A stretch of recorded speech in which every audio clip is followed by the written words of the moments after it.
वाह बेटा, शादी को एक हफ्ता नहीं हो, बहू को लेके बाहर जा रहा है।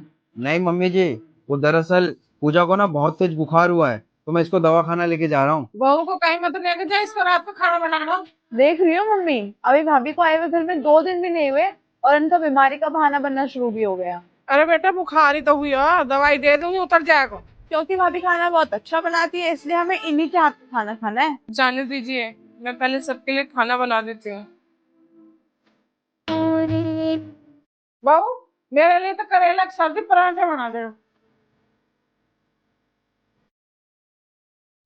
मेरे लिए ना छोले पूरी बना देना। यहाँ मेरी हालत खराब हो रही है और इनको तरह तरह के पकवान खाने हैं।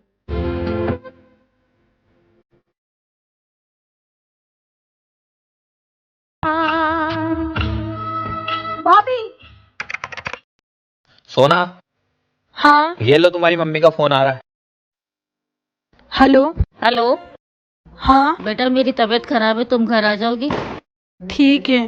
अभी तो मैं किचन में काम कर रही हूँ, मैं इनसे पूछ के बताती हूँ आपको। पूछ के बताना। ठीक है। सुनो। हाँ। वो क्या है ना, मम्मी की थोड़ी तबीयत ठीक नहीं है, मैं सोच रही हूँ आपका खाना बना के थोड़ी देर मिल आऊँ उनसे। तुम्हें इस चीज के लिए मुझसे पूछना पड़ेगा? और ये क्या है कि मैं खाना बना के चली जाऊंगी? हम साथ चल रहे हैं।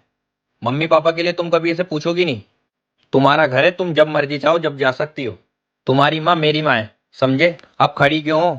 जल्दी से जाके रेडी हो जाओ, साथ में चल रहे हैं। रचना, हमारा बेटा हुआ है, माँ कितनी खुश है ना। हाँ लकी जी, बस जेठानी जी का भी बच्चा हो जाता तो हमारा परिवार पूरा हो जाता। देवर जी, ये रिपोर्ट रख दीजिए संभाल कर, मैं थोड़ा रेस्ट कर लेती हूँ। जी भाभी जी। माँ ये लो मिठाई खाओ, पड़ोस वाली को लड़का हुआ है। ठीक है बेटा, फ्रिज में रख दिया। अब मैं भी बहुत जल्द उनको मिठाई खिलाने वाली हूँ, क्योंकि मेरी बहू को पोता होने वाला है। भाभी, मैं चाहती हूँ ना आपके गुड़िया से लड़की होए और इस घर में लक्ष्मी आए। मैं भी चाहती हूँ कि हमारी छोटी सी एक लड़की हो, फिर देवरानी जी का लड़का और मेरी लड़की दोनों मिलकर बहुत खेलेंगे। बहू और शिफाली, तुम दोनों ये क्या बात कर रहे हो? लड़कियां घर की लक्ष्मी नहीं, बोझ होती है। माँ जी, आप ये कैसी बात कर रही हैं? आप ये मत भूलिए कि आपने भी एक लड़की को जन्म दिया है। और हाँ माँ जी, मैं बेटा बेटे में फर्क नहीं करती, मुझे तो बस बेटी ही चाहिए। माँ, अगर आपको लड़की से दिक्कत है तो मैं भी तो एक लड़की हूँ, मुझे क्यों नहीं मारते पैदा होते? कान खोल कर सुन लो, मुझे कुछ नहीं पता। लड़का होना चाहिए, मतलब लड़का होना चाहिए। मम्मी, दादी और बुआ आ रही हैं। क्या? एकदम चुप हो जा, पापा का खर्चा बढ़ाने आ रही है। चलो जल्दी से गेट बंद कर लेते हैं, नहीं तो अंदर आ जाएंगे दोनों, दिमाग खराब करेंगी। पोती, गेट खोलो बेटा। देखो बेटा, मैं गांव से आई हूँ, अचार लाई हूँ तुम्हारे लिए। भाभी, भैया, सृष्टि कहाँ हो? अरे बेटा, 3-4 घंटा हो गए हमको यहाँ पे खड़े हुए, कोई गेट ही नहीं खोल रहा है। क्या करें, यहीं पे बैठ जाए क्या? अरे मैं इन लोगों को बहुत देर से देख रहा हूँ, गेट पे बैठी हुई हैं। काम करता हूँ, इनसे पूछ लेता हूँ क्या बात है। क्या हुआ अम्मा? मैं इतनी देर से देख रहा हूँ, आप लोग गेट पे बैठी हुई हैं। हाँ बेटा, बहू बेटा की आए थे, लेकिन कोई गेट ही नहीं खोल रहा है। एक काम करिए, आप दोनों लोग मेरे साथ मेरे घर चलिए, मैं कुछ करता हूँ अभी। ठीक है बेटा। बेटा, पिछली बार दादी आई तो पापा से चुगली कर दी थी और इस बार करना नहीं। मैं प्रेग्नेंट हूँ और मुझे ये बच्चा नहीं चाहिए। क्यों नहीं चाहिए तुमको? मैंने सुना है जब बच्चा होता है ना तो पूरी लाइफ खराब हो जाती है बच्चे के चक्कर में। बकवास मत करो, मुझे ये बच्चा चाहिए तो चाहिए।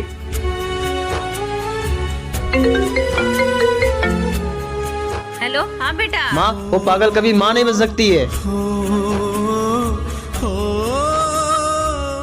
आंटी जी, ये कौन सा तरीका हुआ? सोचा तो तुम्हारी बहन पागल है तो गुजारा हो जाएगा, लेकिन रिपोर्ट में आया कभी माँ नहीं बन सकती है। क्या माँ नहीं बन सकती तो इसको घर से निकाल दोगे आप लोग? निकाल दोगे नहीं, निकाल दिया। अब अपनी बहन को अपने पास ही रखना। अच्छा सुनिए आंटी जी, मेरी ननद माँ नहीं बन सकती है, ये आपको दिक्कत है ना? आपको पता है मैं प्रेग्नेंट हूँ और मैं अपना बच्चा अपनी ननद को दे दूंगी। क्या सच में तू अपना बच्चा दे सकती है? हाँ आंटी जी। रचना, तुम जो फैसला ले रही हो सोच समझ के ले रही हो ना? लकी जी, मैंने बोल दिया ना, दे दूंगी मतलब दे दूंगी। आंटी जी, अब तो मेरी बहन आपके साथ जा सकती है ना? जा सकते हैं। चले पगली, चलो चलो चलो। क्यों देवरानी जी? जी दीदी बोलिए। मैंने सुना कल रात तुमने खाना नहीं खाया था। आपको किसने बताया दीदी? और कौन बताएगा? देवर जी ने बताया मुझे। इनको तो मैं छोड़ूंगी नहीं। सॉरी दीदी। अगर मैंने दोबारा कुछ ऐसा सुना ना कि तुम खाना नहीं खा रही हो, फिर बताती हूँ मैं तुम्हें। दीदी, वैसे आज आप बहुत सुंदर लग रही हो। मस्का मार रही हो?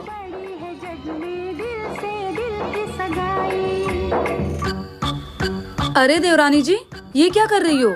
अब क्या कर दिया दीदी मैंने? सुबह के 5 बज रहे हैं और तुम यहाँ बर्तन धो रही हो, वो भी इतने ठंड में। दीदी, वो माँ जी ने ही बोला था कि सुबह उठ के पूरा काम कर लेना। माँ जी को कहने दो, तुम ये बर्तन छोड़ो और जाओ अपने रूम में सो जाओ।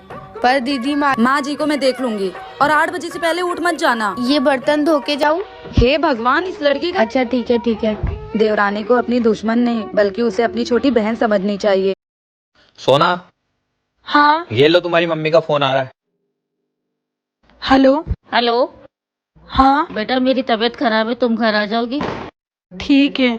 अभी तो मैं किचन में काम कर रही हूँ, मैं इनसे पूछ के बताती हूँ आपको। पूछ के बताना। ठीक है।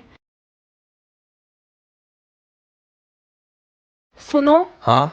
वो क्या है ना, मम्मी की थोड़ी तबीयत ठीक नहीं है, मैं सोच रही हूँ आपका खाना बना के थोड़ी देर मिली हूँ उनसे। तुम्हें इस चीज के लिए मुझसे पूछना पड़ेगा? और ये क्या है कि मैं खाना बना के चली जाऊंगी? हम साथ चल रहे हैं। मम्मी पापा के लिए तुम कभी ऐसे पूछोगी नहीं। तुम्हारा घर है, तुम जब मर्जी चाहो जब जा सकती हो। तुम्हारी माँ मेरी माँ है, समझे? अब खड़ी क्यों हो? जल्दी से जाके रेडी हो जाओ, साथ में चल रहे हैं।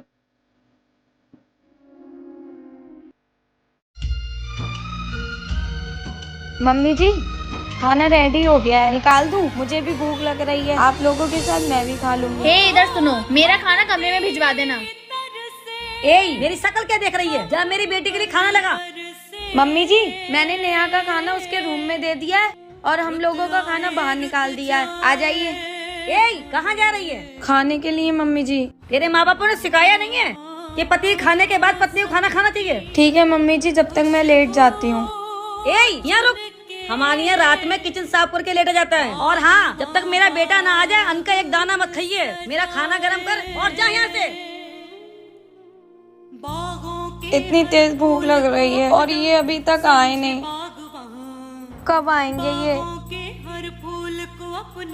जो बहू आपके पूरे परिवार के लिए खाना बनाती है, क्या उसका इतना हक नहीं है वो आपके साथ खाना खा सके? कमेंट्स में जरूर बताना। ये तो माँ का फोन है। हाँ माँ। बेटा, ये जो तेरी भाभी आई है, मुझसे दिन भर काम कराती रहती है और खुद अपना बैठ के मोबाइल चलाती रहती, कहीं टीवी देखती रहती है, कहीं सहेलियों से बात करती रहती है। अच्छा माँ, और भैया कुछ नहीं कहता है? नहीं बेटा, वो भी उसी के रंग में रंग गया है। अच्छा माँ जी। अच्छा ठीक है बेटा, मैं रखती हूँ, मैं जा रही हूँ खाना बनाने। ठीक है मम्मी। अब मैं क्या करूँ? मेरी मम्मी के साथ तो वही हो रहा जो मैं अपनी सास के साथ कर रही हूँ।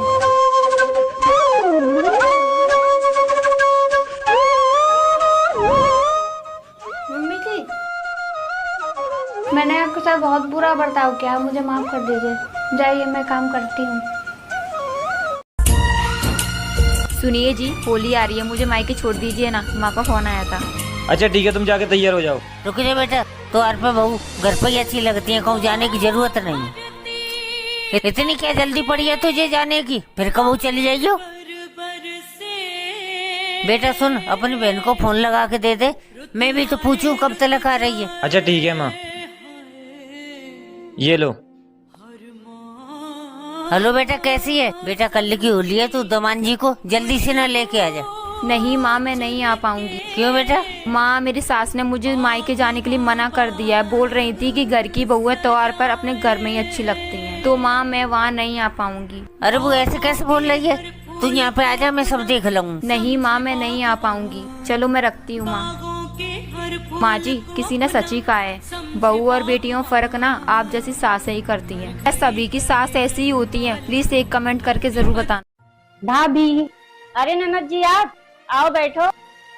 आप यूँ अचानक से आ गई, कम से कम फोन तो कर देती। हाँ भाभी, मैंने सोचा आपको आके सरप्राइज दे दूं। क्यों, मेरा आना अच्छा नहीं लगा? अरे नहीं ननद जी, मैं घर पे नहीं होती तो आप बाहर ही रह जाती ना। आपकी बात तो सही है, आप बैठिए ना, मैं आपके लिए पानी लेके आ रही हूँ। ठीक है भाभी। ए लीजिए ननद, पानी आपके लिए। वैसे भाभी, माँ के चले जाने के बाद घर कितना सूना सूना लग रहा है। अरे ननद जी, मुझे तो नहीं लग रहा है खाली खाली। मतलब? मेरा मतलब एक दिन हर एक इंसान को चले जाना है। किसी के चले जाने से किसी का काम थोड़ी ना रुक जाता है। वैसे ननद जी आप आई हैं, 2-4 दिन रुकेंगी कि शाम को ही चली जाएंगी? सोच रही हूँ 2-4 दिन रुक जाओ, वैसे भी माँ की बहुत याद आ रही है। वैसे ननद जी आपको बहुत माँ की याद आ रही है ना, तो आप अपने ससुराल में भी बैठ के याद कर सकती हो। अब जरूरी तो नहीं है कि आप मायके में ही बैठ के याद करो। ठीक है भाभी। ननद जी ये आपका घर था, अब ये मेरा घर